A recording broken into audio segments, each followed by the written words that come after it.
ये लो भैया, पूरे 12 किलो गेहूं है, अच्छे से पीस देना। हाँ ठीक है, शाम को आकर ले जाना। अच्छा, कितने पैसे बताए तुमने? 12 किलो गेहूं के 120 रुपए होंगे। हे राम, इतना महंगा? क्या भाभी, 1 किलो गेहूं के मैं बस 10 रुपए ले रहा हूँ। अब सारा दिन चक्की चलाकर मेहनत भी तो करूंगा ना। अच्छा चलो ठीक है, लेकिन मुझे शाम तक ही चाहिए। हाँ, मेरे घर कुछ मेहमान आ रहे हैं। ठीक है भाभी, आप फिक्र ना करो, हो जाएगा। भरतपुर नामक गांव में सुरेश नाम का एक गरीब व्यक्ति रहता था। वो दिन भर हाथ से चक्की चलाकर आटा पीसता, तब जाकर उसके घर का चूल्हा जलता। घर में उसकी पत्नी उमा और 5 साल की बेटी मोनी थी। उसकी पत्नी उमा हमेशा उसे गरीबी के ताने दिया करती थी। बस सारी जिंदगी चक्की चलाते रहना, और कुछ काम तो तुम्हें आता ही नहीं। अरे जब पति काम से थका हारा घर लौटता है तो उसकी बीवी को उसे चाय पानी के लिए पूछना चाहिए, ना कि आते ही चिक चिक बाजी शुरू कर देनी चाहिए।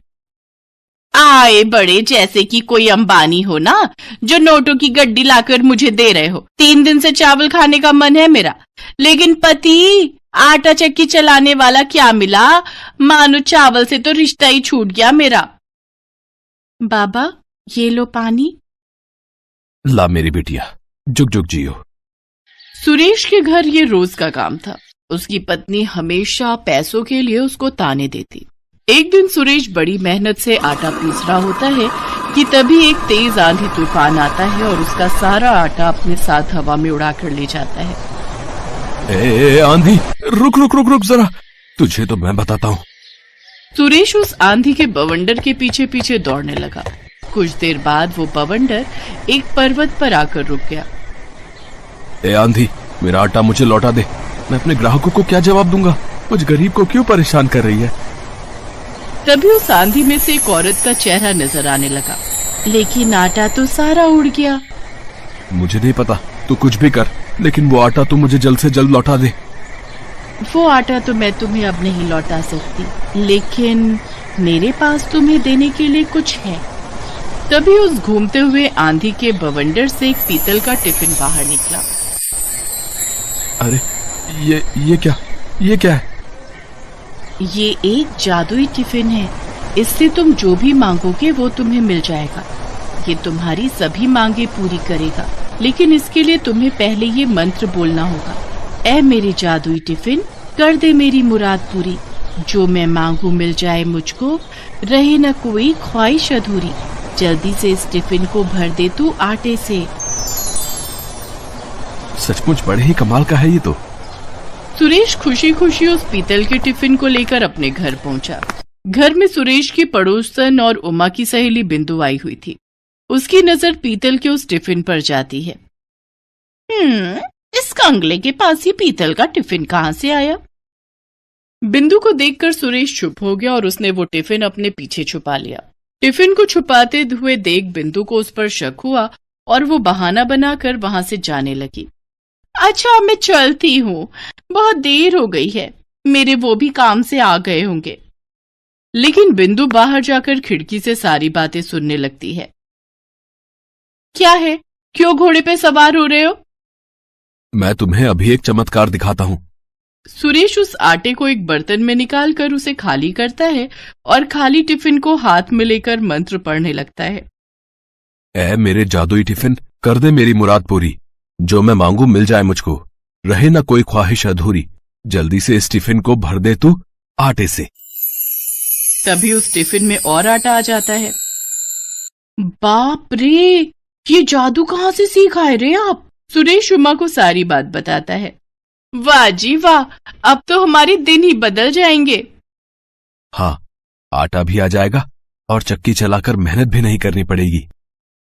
अगले दिन जब सुरेश किसी काम से बाहर गया था और उमा मोनी को लेने स्कूल गई थी, तो बिंदु चुपके से उनके घर गई और वो जादुई टिफिन उसने चुरा लिए और वहां हूबहू वैसा ही पीतल का टिफिन रख दिया।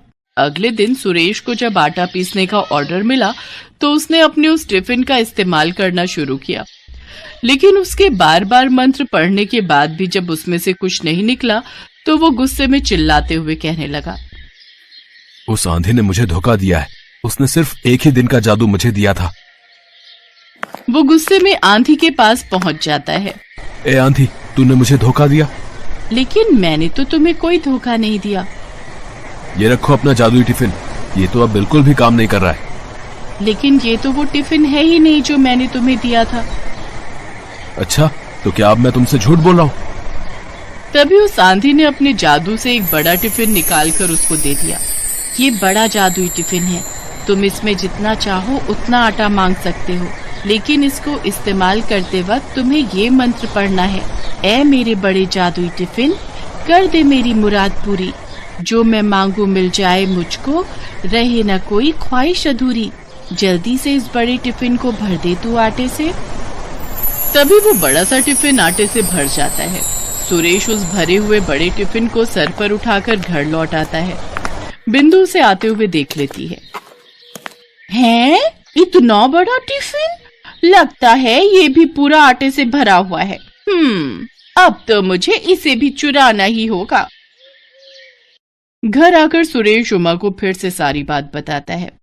सच में जी, ये तो बहुत बड़ा टिफिन है, अब तो हमारी कमाई खूब होगी। हाँ उमा, जितना पहले मैं महीने भर में जाकर कमाता था, उतना अब मैं एक दिन में कमाऊंगा और मैं खुद का आटे का बड़ा सा गोदाम खोलूंगा। हाय, मुझे तो अभी से ही सोच सोच कर खुशी हो रही है। तनी एक बार हमको भी तो जादू दिखाओ ना। सुरेश ने उस बड़े टिफिन के आटे को कनस्तर में डाला और मंत्र पढ़ने लगा। ऐ मेरे बड़े जादुई टिफिन, कर दे मेरी मुराद पूरी, जो मैं मांगू मिल जाए मुझको, रहे ना कोई ख्वाहिश अधूरी, जल्दी से इस बड़े टिफिन को भर दे तू आटे से। तभी वो बड़ा टिफिन आटे से पूरा भर जाता है और एक बार फिर बिंदु खिड़की से झांककर ये सब देख लेती है। हाय रे, मर जावा, इतना सारा आटा जी। चलो इसे अभी लाला को बेच आते हैं और इससे जो पैसे मिलेंगे उससे हम चावल और मुर्गी खरीद कर लाते हैं। मेरा बड़ा मन कर रहा है रसेदार मुर्गी और भात खाने का। तो चलो फिर, देरी किस बात की। वो लोग लाला के पास आटा बेचने चले जाते हैं और बिंदु इस बात का फायदा उठाकर जल्दी से एक वैसा ही बड़ा सा टिफिन बाजार से लाकर रख देती है और उस जादुई टिफिन को चुरा ले जाती है। अगली सुबह सुरेश उस बड़े टिफिन को लेकर अपने काम पर पहुंचा और उससे एक बार फिर आटा मांगने लगा। वो काफी देर तक मंत्र पढ़ता रहा। ऐ मेरे बड़े जादुई टिफिन, कर दे मेरी मुराद पूरी, जो मैं मांगू मिल जाए मुझको, रहे ना कोई ख्वाहिश अधूरी, जल्दी से इस बड़े टिफिन को भर दे तू आटे से। लेकिन लाख कोशिशों के बाद भी जब आटा नहीं निकला तो वो गुस्से में तमतमाता हुआ फिर से आंधी के पास पहुंचा। जादुई आंधी, तुमने एक बार फिर मुझे धोखा दिया। नहीं, मैंने तुम्हें कोई धोखा नहीं दिया। झूठ, एकदम झूठ। तुम जब भी मुझे कोई जादुई टिफिन देती हो तो उसका जादू एक दिन के बाद ही खत्म हो जाता है। ये कैसे हो सकता है? आंधी ने जब उस बड़े टिफिन को देखा तो वो समझ गई कि ये वो जादुई टिफिन नहीं है। इस बार मैं तुम्हें एक ऐसी चीज दूंगी जिससे तुम्हें समझ आ जाएगा कि मैंने तुम्हें धोखा नहीं दिया। आंधी अपने जादू से एक डंडा निकालकर सुरेश को देती है। लेकिन इस डंडे का भला मैं क्या करूंगा? इसको तुम ले जाकर अपने घर पर रख देना और जब तुम्हें वो चोर मिल जाए तो उससे कहना, ऐ मेरी जादुई डंडे, दिखा दे तू अपना कमाल, जो भी आए तुझे चुराने उसका तू कर दे धमाल। सुरेश एक बार फिर उस जादुई डंडे को लेकर घर आया और एक बार फिर बिंदु ने उसे देख लिया। जरूर इस डंडे में भी कोई जादू छिपा होगा, अब किसी तरह इसे भी चुरा लेती हूँ। अगले दिन मोनी जब स्कूल गई हुई थी तो सुरेश और उमा ने घर से बाहर जाने का नाटक किया और दरवाजा खुला छोड़कर चले गए। इस बाट में बैठी बिंदु जल्दी से उनके घर के अंदर जाती है और उस डंडे को चुराने की कोशिश करती है। लगता है सभी बाहर गए हैं। जैसे ही बिंदु ने उस डंडे को हाथ लगाया तभी सुरेश और उमा वहां आ गए और सुरेश ने मंत्र पढ़ना शुरू किया। ऐ मेरे जादुई डंडे, दिखा दे तू अपना कमाल, जो भी आए तुझे चुराने उसका तो कर दे धमाल। तभी वो डंडा बिंदु को पीटने लगा। अरे रे, मर गई रे, मर गई। हाय दया, कोई मुझे बचा लो। हा, आई बड़ी सहेली होकर अपनी ही सहेली के घर चोरी करती है। हाँ, जल्दी से हमें हमारे जादुई टिफिन लौटा दो, नहीं तो इस डंडे की पिटाई से आज तुम यहीं मर जाओगी। हाँ, अभी लाती हूँ। जब तक बिंदु ने सुरेश को उसकी अमानत नहीं लौटाई तब तक उस डंडे ने उसकी पिटाई जारी रखी। बिंदु दौड़कर अपने घर गई और वो दोनों जादुई टिफिन लाकर सुरेश को दे दिए। अब रुक जाओ जादुई डंडे। अब आज के बाद हमारी कोई चीज चुराई ना तो याद रखना। हाय, इतनी मार खाने के बाद तो मैं तुम्हारी क्या किसी की भी कोई चीज नहीं चुराऊंगी। इतना कहकर बिंदु वहां से 9-2-11 हो गई। अब बड़े और छोटे जादुई टिफिन की मदद से सुरेश आटा निकाल कर बेचता रहा। आज के बाद उसे चक्की चलाने की जरूरत ही नहीं पड़ी।